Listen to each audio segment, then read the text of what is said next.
যত ব্যথা ছিল গো আমার, তোমার পরশে দূর হলো, নিমেষে গানের সুর হলো।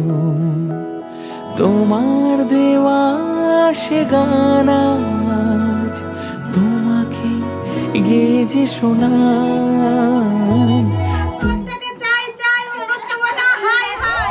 তুমি আছো এত কাছে পৃথিবীতে স্বর্গকে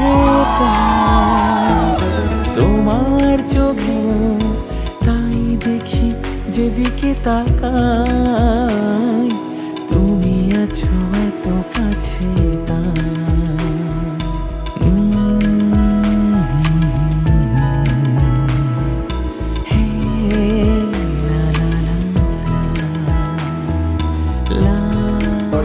सलामत रहे, जिंदगी भर सुख शांति आनंदे दीर्घ এই আমি ভগবানের কাছে কামনা করি। তাদের সুখ শান্তি আনন্দ হোক। আর আমার এই